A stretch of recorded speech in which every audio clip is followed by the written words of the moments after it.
Hey everyone, I want to welcome you to Monday Night Reading. This is a long-standing tradition in our community for Top 3 Book Workshop and our Writing Sprint community. It was born from an idea I had because I was frustrated that nonfiction authors don't get as many opportunities to do live readings as fiction authors do. I call it Monday Night Reading because I used to be part of the Playwright Center in Minneapolis that always used to have Monday night readings. So I was inspired by that name.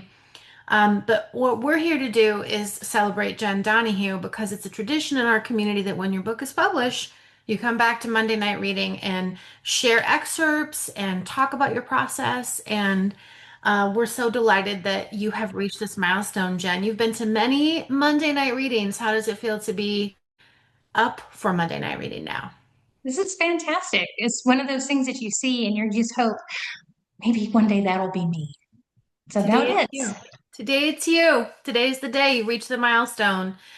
So those of you who I see a lot of familiar faces, thank you so much for being here to support Jen. If you're new, we're going to explain everything to you as we go. I do want to ask you if you could please stay till the end because at about 10 minutes to the before we're done, and we will close on time today. But about 10 minutes before, we're going to do something as a group for Jen. It will cost you $0. You just need to hang out with me until the end, okay? So just want to stick around if you can. Okay, before we get started, we also have a tradition that our Dean of Students, Laura Stone, introduces our authors. Laura, please introduce Jen. I would love to. Jenn Donahue knows how to get the job done. She is an international keynote speaker, a retired U.S. Navy captain, one of America's top experts on leadership and personal growth, and happens to have a PhD in seismic engineering. That's earthquakes. She's become used to being the only woman in the room, but saw this as an opportunity to prove not only did she deserve to be in the room, but she was probably the best and the brightest in the room. One of her first military leadership roles, she noted that her team performed better when she didn't separate herself and bark orders, but instead included herself in the job and the team by leading with strength and integrity. Over her 27-year military career, Jenn has built a floating bridge across the Euphrates River in the middle of the Iraq War, commanded an 800 personnel battalion in Afghanistan, and constructed combat outposts deep in the desert while surrounded by insurgents. She is the founder and owner of J.L. Donahue Engineering, and in 2011 traveled to Japan to research and analyze the aftermath of the 9.0 magnitude earthquake that triggered a tsunami and killed more than 15,000 people.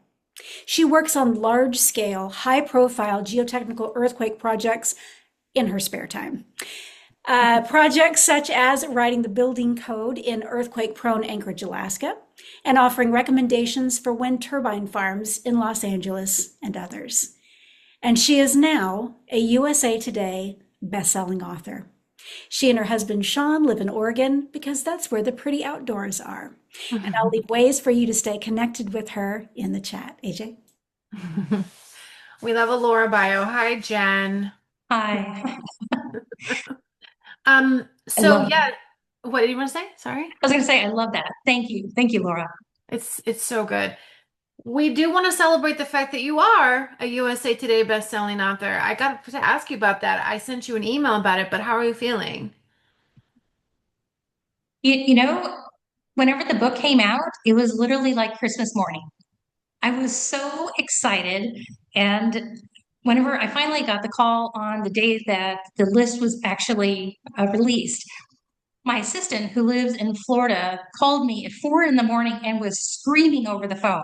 And so I didn't know what was going on. So I was a little bit panicked and I'm like, Harper, are you okay? Are you okay? And she's like, you made it. And it was like, so it was like at that point it was just wonderful. And it's just been wonderful ever since to see so many people and it's pretty great.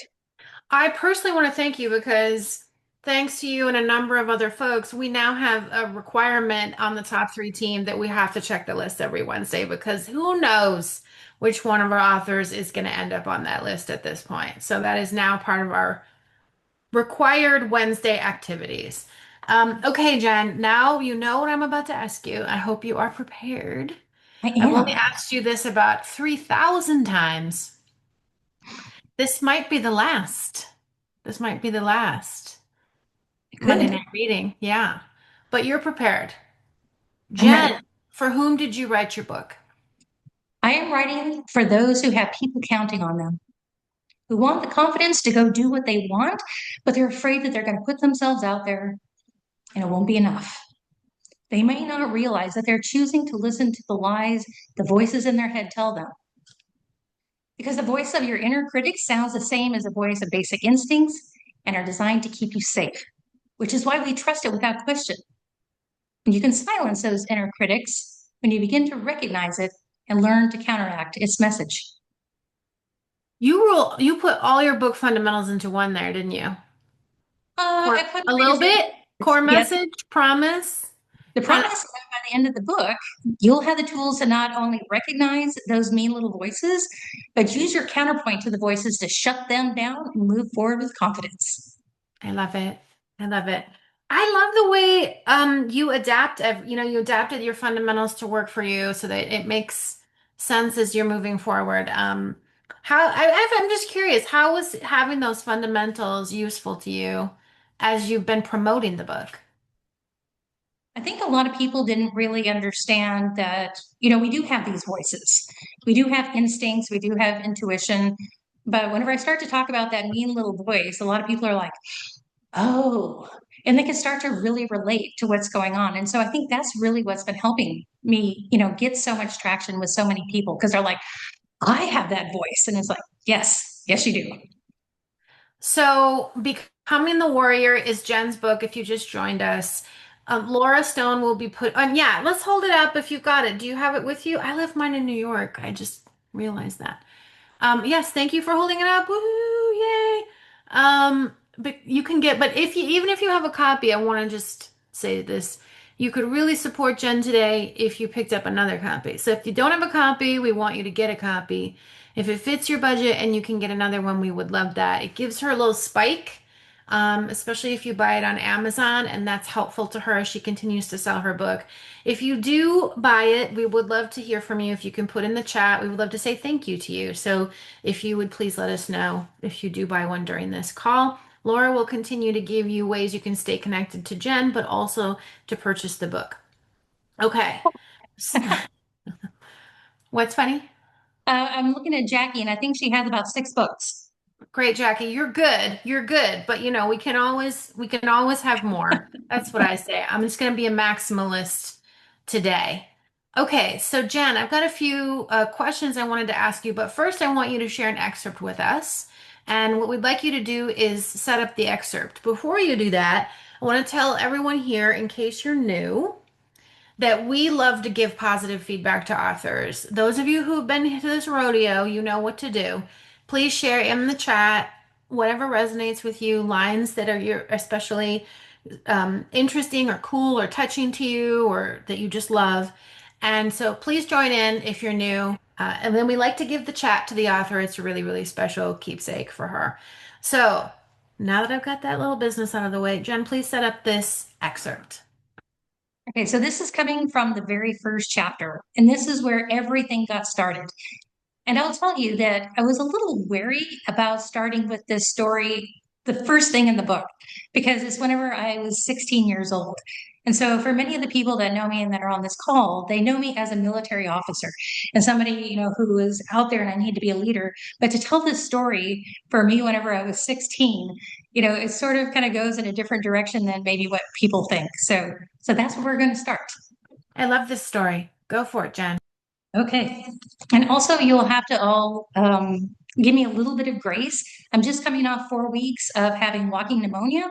And so my voice is just now coming back. So here we go. He was the one. At 16 years old, I knew that Russell encompassed everything I could ever want in a boyfriend. We started dating as sophomores and were inseparable.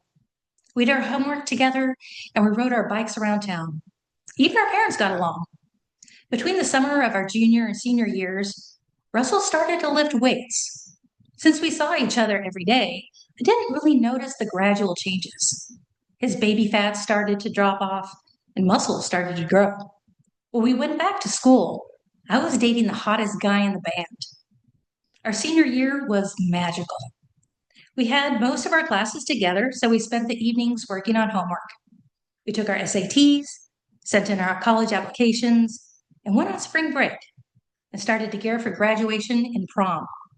Although in West Texas, we had the ancient tradition called the Katoyako, cattle, oil, and cotton. Like many other 17-year-old girls, I was over the moon for Katoyako with Russell, who was inching his way up the ranks to become one of the hottest guys in the entire school. But more importantly, he was my best friend. I chatted with my girlfriends, about what we'd all wear and where we should go, if we should go to Chili's or Outback Steakhouse before Katoyako. In other words, we spent most of our time planning the entire evening.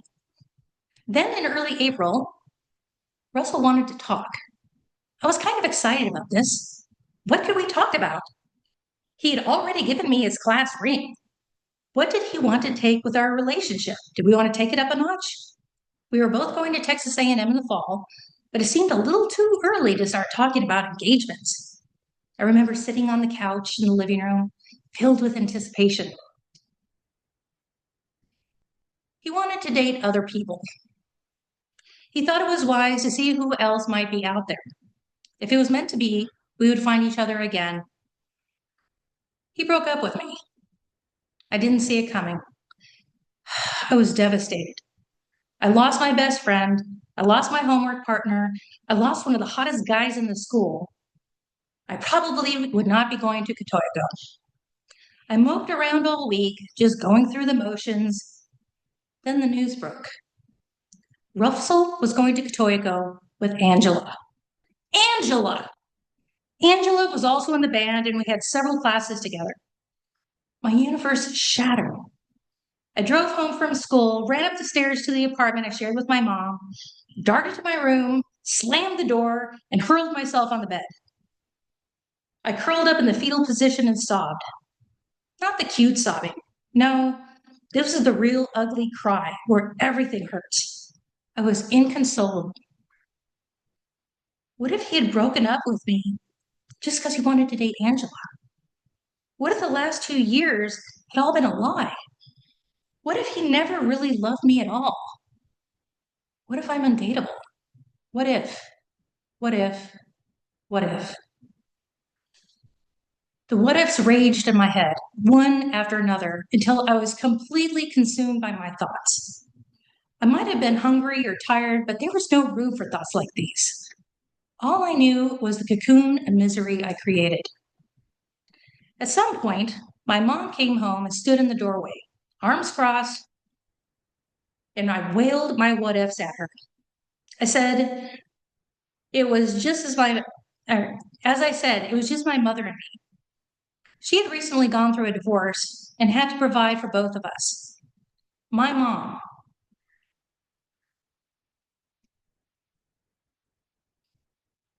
So much stronger than I realized, exasperatedly said, "That's enough. You are making this all up in your head." But she didn't just stop there. She then said something incredibly profound.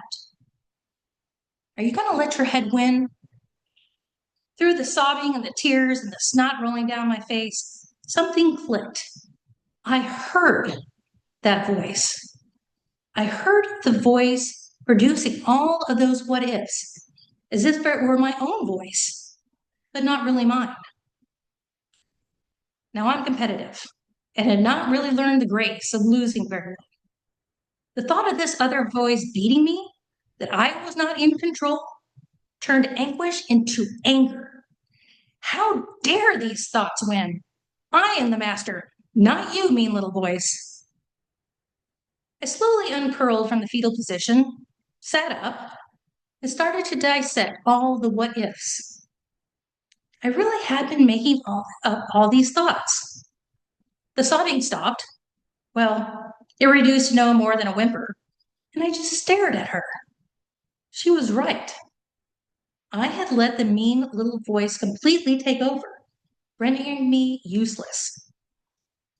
It was then that I vowed not to let the mean little voice win anymore. And this vow has served me well throughout most of my life, except when it didn't. We all have these inner monologues. We tell ourselves that we're hungry, need to go to the bathroom, or we're tired. From an early age, these basic instincts have ensured that our bodies continue to function. Instincts are also tied to our fight, flight, or freeze responses. These physiological reactions occur to counter a perceived harmful event, attack, or threat to survival. Our instincts form the foundation that keeps us alive and safe. As we grew older, matured, and experienced more of the world, we developed intuition. Instincts are basic to survival. Intuition gathers information from our senses, sight, sound, and so on, synthesizes them, and makes decisions based on those experiences to keep us safe. That stove looks hot. I shouldn't touch it. Or, have you ever been walking along and saw a dark alley, and something inside you said, don't go down there? That's our intuition speaking up. And like instinct, we listen to it to keep ourselves safe. It's the reason we don't run out into a busy street. Our intuition tells us that is dangerous, and we might wind up dead. From instincts and intuition have grown other voices. Two of them are nefarious: the mean little voice and the sneaky little bastard. I will refer to them as the cousins. Like my cousins, we have the same middle name. The mean little voice is just that. It's mean. After my catastrophic breakup with Russell, that mean little voice spewed all types of lies. I'm not good enough. Russell never loved me because I'm unlovable. I'm undateable. I'm worthless. What I call the mean little voice goes by many names. Some people call it the inner critic, the troll, the imposter, or the saboteur. In the end, they're all the same. Its cousin, the sneaky little bastard, is a little harder to perceive, which is why it makes it so sneaky. Have you ever had a task that you know is going to be hard to do and think, I'll just do it tomorrow? Or, I should go clean out the dishwasher. That is the sneaky little bastard. You may say, that's just procrastinating. But in this scenario, it's more than that. The cousins were conceived out of our instincts and intuition to protect us and keep us safe. But safe from what? After my breakup with Russell, the mean little voice was trying to keep me safe from having my heart broken again. If I believed that I was unlovable and worthless, I would never have to go and venture out again. Never put myself out there. Never have to make myself vulnerable. Only to have my heart broken.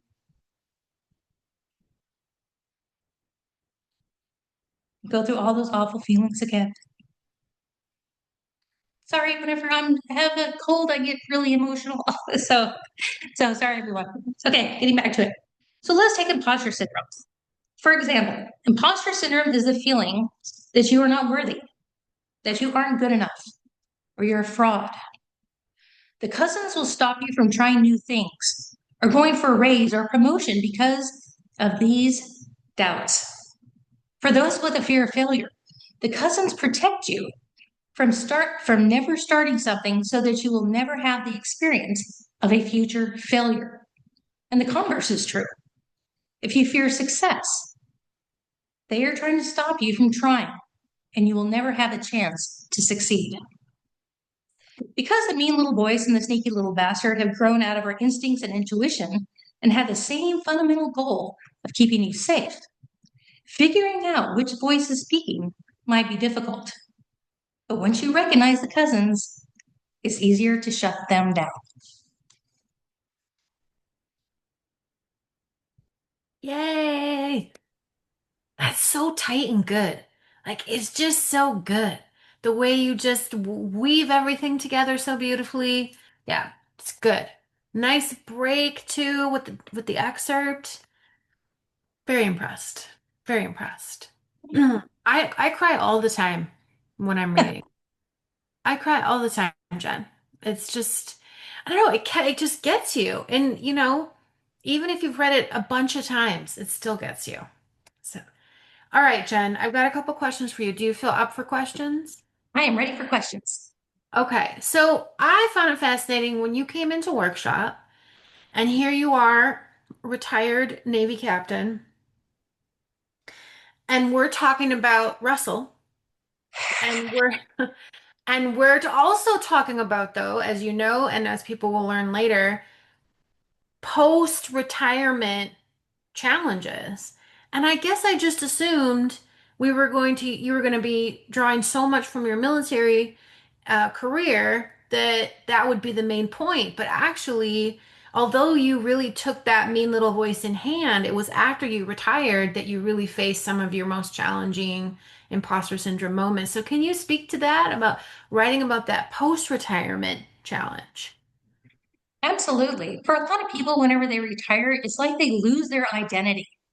You know, they were in the Navy for so many years. You know who you are. You know what you're supposed to say. You don't even have to think about what you want to wear because it's a uniform. You wear the same thing every day. But then whenever you retire, it's almost like you have to become a brand new person and trying to figure out who that is. And that's really hard for a lot of people. And so you do get imposter syndrome from that because you don't know who you are. So you start comparing yourself to everybody else and what they're doing and trying to think about, hey, am I actually good enough to go try this? I knew how to do it in the military, but do I know how to do it in real life? And so Mm, the imposter syndrome, it's really big, especially for a lot of people who retire. Just going out and trying to get a different job. I decided to become a speaker so that I could continue to try to help others. And, it's intimidating. You see the roster of the other people and you think, wow, look how many followers they have. And, look at what they're doing. And why would anybody want to listen to me? And so the imposter syndrome was very, very real. And that's one of the reasons why I wrote this book is that, you know what? Even if you still start, excuse me, if you are still in the military, a lot of people have imposter syndrome. you taught me about instinct, intuition, and the difference. I don't think I fully understood the difference till you explained it to me. And then you also talked about obviously the mean little voice and the sneaky little bastard. I personally think the sneaky little bastard is what keeps most people from actually finishing their books, by the way. Not the mean little voice, but the sneaky little bastard. Would you agree, by the way? Oh, absolutely. Okay. Uh, Especially if you're a perfectionist. If you're Yeah. a perfectionist, there's always that little voice that's like, you know, it's not quite good enough. Let's just keep trying. And Yeah. you can never get to 100%. I mean, you might be able to get to 90%, and that might be fantastic. But there's always that voice that's like, it's not quite there yet. And you doubt yourself. And so for me, the sneaky little voice or sneaky little bastard, that one is really hard to detect because it sounds just like me. The mean little voice is kind of mean and it sounds like a mean girl, but the sneaky little bastard, it just kind of sneaks in there and gives you all these ideas that, you know what, maybe we shouldn't be doing this. Yeah.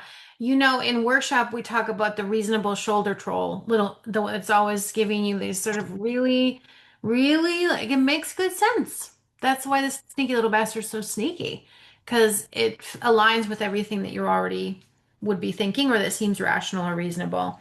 But can you talk just a little bit more about how we can discern the difference between is this intuition or the sneaky little bastard? Is this instinct or mean little voice? How can we start to tell the difference between all these voices? What I do is I just start to listen and I start to think about, what are all those different thoughts that are going through your head? And are they rational? If you start to take a look at your track record and all the magnificent things that you've done, you might find that, it isn't instinct or intuition. It's not necessarily trying to keep you safe, from running out in the street or touching a hot stove. It's probably trying to keep you safe in a different way so that you never grow. You never experience something outside the box. You never have to potentially have a failure if you go forward. And so what I do is I start just listening and understanding is like, what am I hearing? And then trying to pull it apart and understand, that whole is it rational? So you're saying slowing down, not accepting what you hear as is, and just not accepting it as truth and just dissecting it and really looking at it. I'm an engineer, and so this is very natural for me.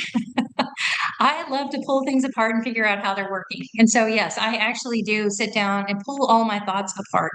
Like I was telling you, it's like whenever I go and speak and I see the roster and look at like all the other people and how famous they are, and I think, what do they have? What can I give them? I don't know, Jen, USA Today bestselling author. I'm not really sure what you can give them. Just saying. No, but your point taken. I just had to throw that in there. I just had to throw that in there. Let, let's do the next excerpt. Do you Okay. feel up to it though? If you feel up to it. I feel up. Okay, you just let me know because whatever, we'll do things at your speed, okay? No, we're all good. This is about finding your triggers. So, yes, when I'm about to do something outside my comfort zone, the cousins wake up. It can be a host of scenarios, including going into a room where I don't know anyone, or entering a boardroom where I might be the youngest or the only woman in the room. The assess step of the warrior framework is easier if we understand our triggers. If we know what our triggers are, it's easier to discern who might be doing the talking. For example, I stated that I'm sensitive to being the youngest woman in the room. And if I'm the same age as everyone else, that's okay. But it's when I'm the youngest woman that I freak out for some reason. Is it rational? No, but at least I know this is one of my triggers. Luckily, getting older is the perfect solution to worrying about being too young. It's time to look inside again. I asked you to think of a situation in which you are uncomfortable, because those are the perfect times for the voices to show up. When we get on uneven footing in uncomfortable situations, we become insecure, which creates doubt. Doubts are fuel for the voices. Take notice when the voices start to speak to you. I also know that I can get insecure about my leadership abilities. Colleagues and troops have told me that I'm one of their favorite leaders, but I don't get it. I cringe inside because I feel like I'm just doing my job. During my Afghanistan tour, in addition to dealing with troops dispersed all over the country, a boss who was cruel, there was an assassination attempt on my life. One of our tasks was to train the Afghans to become engineers. As I mentioned earlier in the book, the military needs people who can build bases, repair roads, fix bridges, and so on. For the first few months, after getting everything organized, we were humming along. Each morning, about 30 of my CDs and I would circle up next to our ginormous up-armored trucks, review the day's plan one more time, await the interpreter to call, gear up, hop in the trucks, and drive 10 miles through the crowded, dangerous streets of Kabul to get to the Afghan base. We spend most of the day there and then return home. One day, the interpreter called and said that the Afghan general didn't want to see us that day. That was fine. I've had to keep my own troops back from time to time based on some last minute training or administrative tasks that might have come down from our higher headquarters. The second day, the interpreter called and said, "Stand down. The general doesn't want to see you today." Okay, this was getting a little weird. The third day, he called and I put him on speakerphone. The interpreter stated, "The general's ready to see you again, but make sure your guardian angels are more on point than normal." That is weird, I thought. Why would I need my personal security detachment to be more alert than they normally are? I could already feel a little bit of foreboding. I asked him, "What's going on?" He calmly answered that insurgents had infiltrated the general's unit and were planning to kidnap me and a few other key players and do horrible things to us before murdering us. But we shouldn't worry. Luckily, the general found out about them through his network of spies and took care of the threat. According to the interpreter, you don't have to worry about them anymore. So are you coming out? Okay, I got it. Getting killed was in the military's job description, but this was something different. These were people who knew me by name, and they wanted me dead. My brain immediately was assaulted by anger, rage, shock, disbelief, and then fear. I knew I had to give the interpreter an answer. But what if I made the wrong decision? I wondered, what if there are more insurgents out there? What if I go back out there and they kill me? Or worse, what if they kill some of my people? How would I ever explain to their families that I screwed up? But what if I decide that we should just stay here today? You know, make sure that it's all sorted out in case, we fall behind on our schedule and every troop around me would think that I'm a coward. I heard the mean little voice. Maybe you are a coward. My mind started racing at all the scenarios as I looked around at my people. Some of them looked scared. Some of them looked angry. Except for the guy in the way back picking his fingernails so he didn't have to make eye contact. I had to decide. Everyone was looking at me. A real leader would know what the answer is. A real leader would know exactly what to do.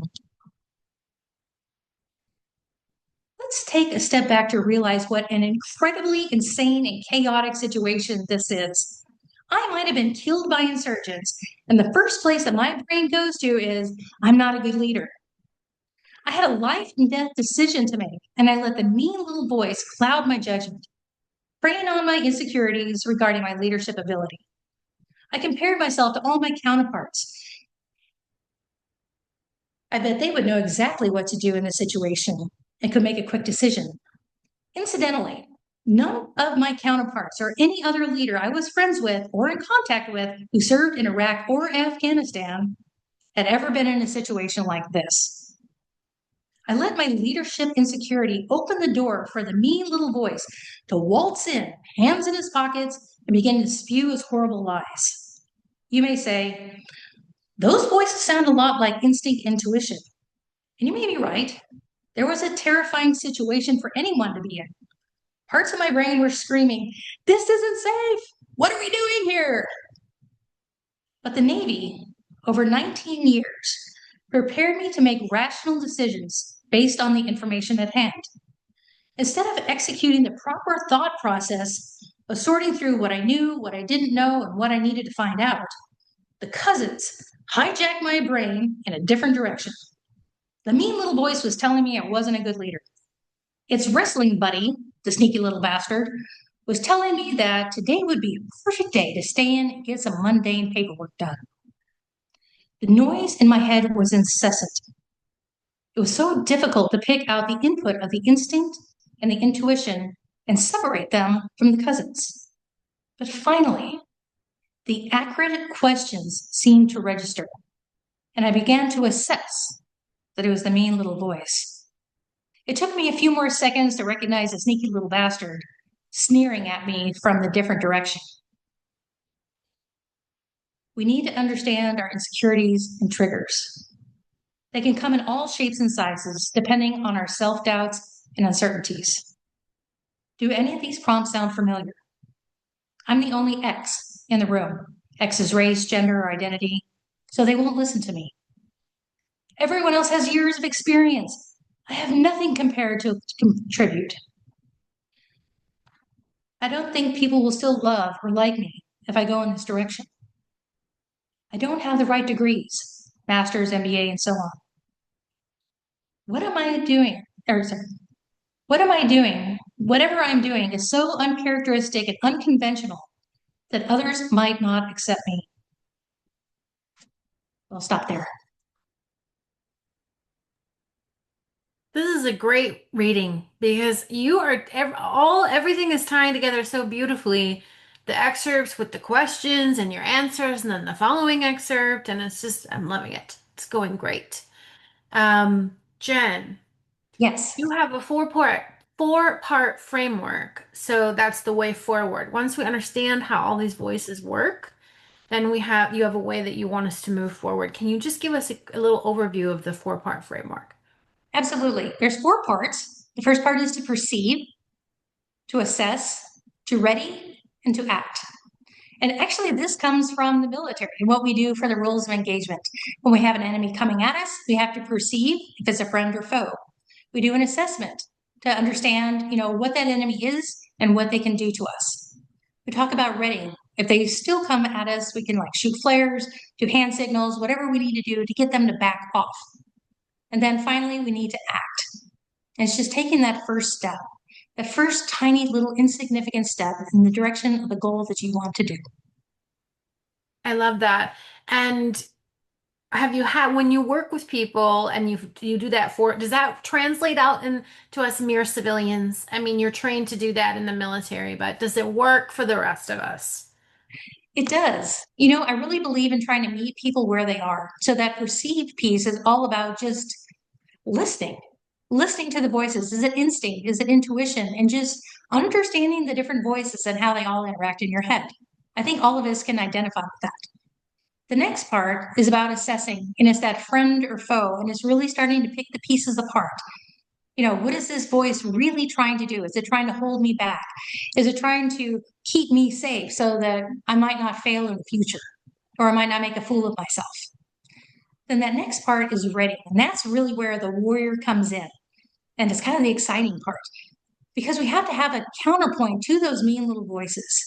And that counterpart is that little voice inside you that says, I can, I want to do this. And so I have a whole set of like, how do we become trained and disciplined so that we basically move our brain from that negative bias over to a positive bias. And so I have like several things in chapter 6. Chapter 6 is all about like getting it done.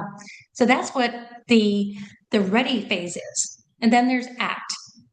And I tell people, it's like, look, you are not surrounded by a minefield. Just take a step in one direction. And it doesn't matter if it's left or right, forward, backwards, whatever it is, just move towards whatever that goal, that dream, whatever is impossible that you can do. I love that. By the way, this is a good time for you to pick up a copy of Becoming the Warrior.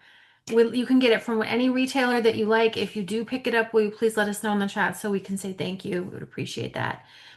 Jen, you are one of my steady Eddie people in workshop. You just went from the next thing to the next thing to the next thing to the next thing, and you just kept plodding along. And you might not have felt like that was happening. You might have felt like, I bet you thought this is taking forever.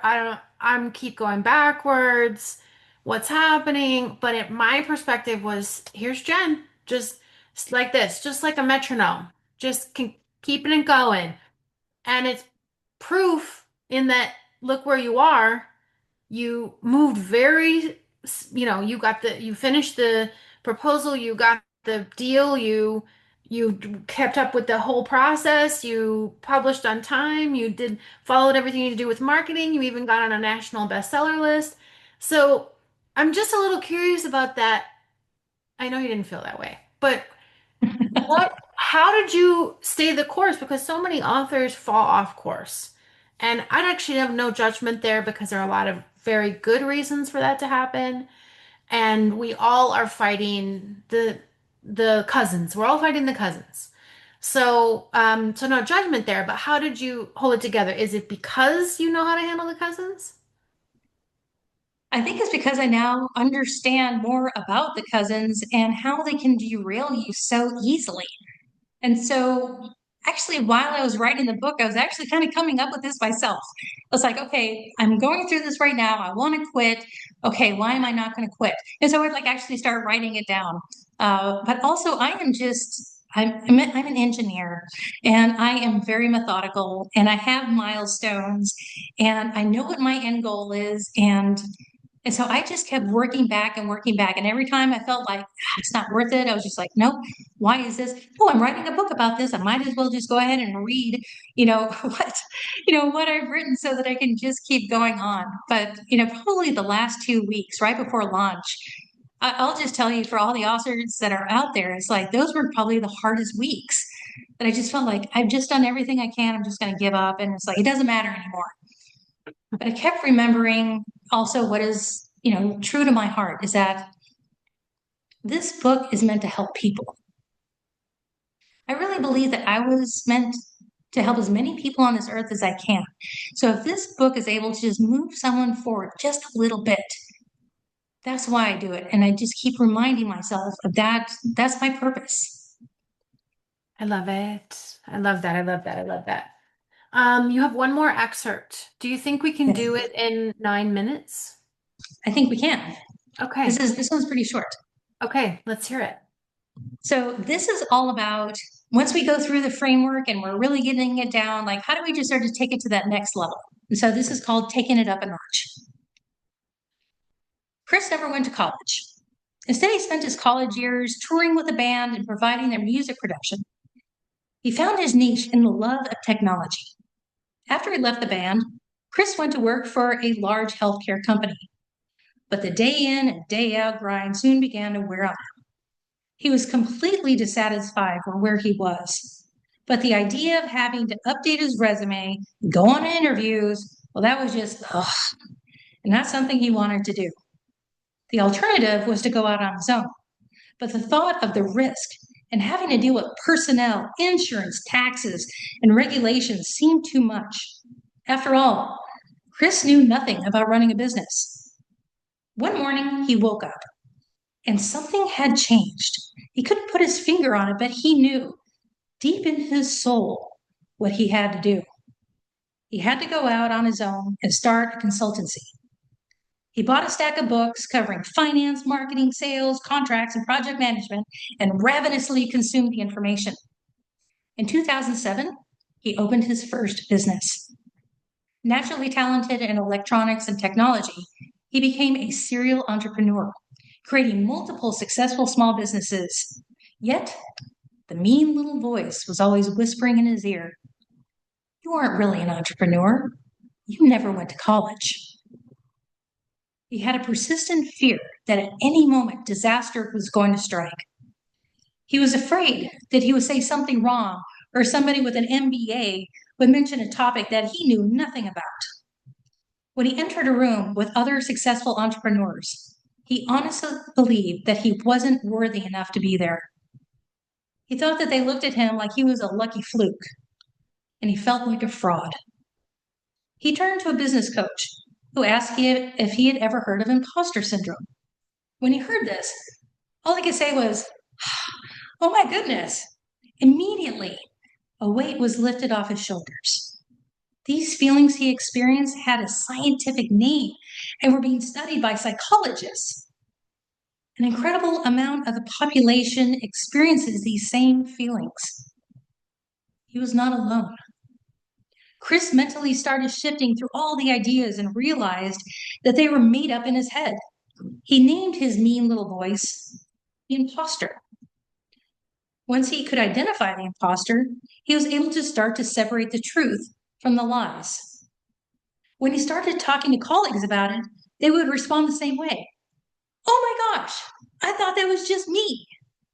The continual realization and aha moments from those he spoke with motivated him to dig deeper into the subject. He came up with 3 realizations. 1, those who are content have no real imposter syndrome. They aren't growing or trying to better themselves. 2, real imposters don't have imposter syndrome. They know they are faking it and have no actual fears of being called out as frauds. And 3, the more ambitious you are, the more boundaries you push, the more you find yourself in over your head, the more you start to feel like a fraud. In this life, Chris began the cycle of the warrior framework: perceive, assess, ready, and act.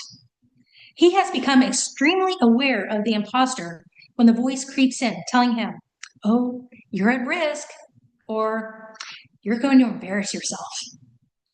He was able to develop the tools to respond to it, shut it down, and counteract it quickly. So much so that the imposter doesn't affect him or slow him down very much.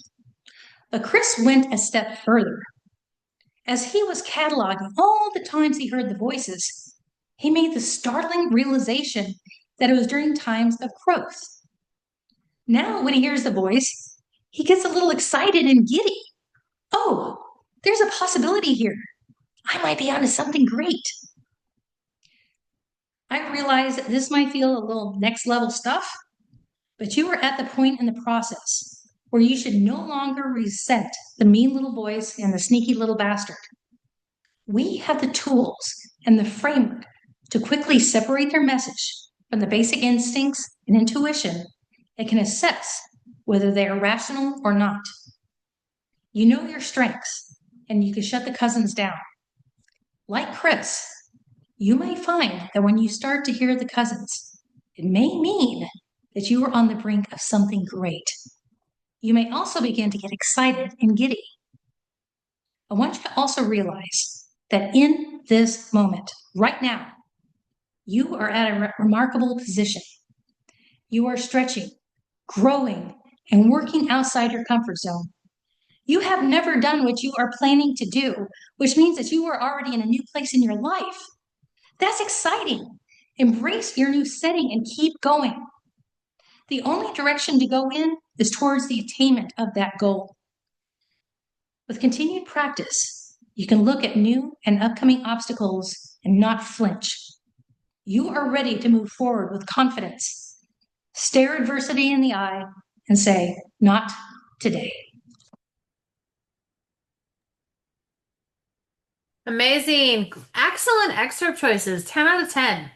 10 out of 10. Very pleased. Love it.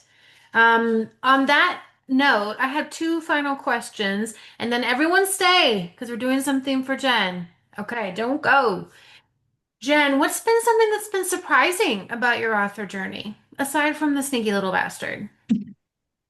I would say this community, and I would say the outpouring that I got on release day. I was getting so many fun pictures of people like, oh my gosh, and they were coming from all over the place, and I was like, oh my gosh, I didn't realize the network and appreciate the network of people that I have come into contact with, and that was something that just absolutely surprised me. And it was just like every day I kind of look back through those pictures, and I just still can't believe, Hmm, the people that I know. I love that. And this is the question I ask everybody, so you probably know what it is. What's the change you want to see in the world through your book? I know this is going to sound crazy, but I would love to create an army of warriors, an army of people, who read this and realize, hey, you know what? I can do a little better. And they find others and they encourage others to just keep going forward and going after whatever it is that has been stalling on them, but to create that army of people who are ready to just go out to the world and do great things. I love it. Yay. Okay. I hope you all enjoyed this.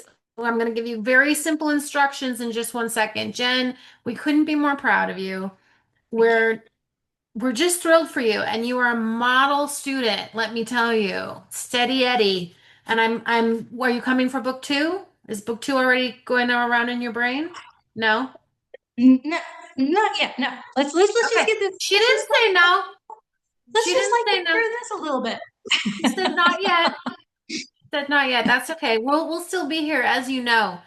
We're so proud of you. If any of you also, if you enjoyed this Monday night reading, we do them every so often. If you join my mailing list, you can find out about them, or check me out on LinkedIn. I always share that stuff there. They're always free.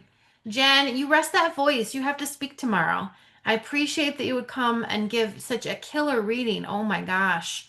You lowered the expectations and then you delivered big time. We're so proud of you. Get some rest.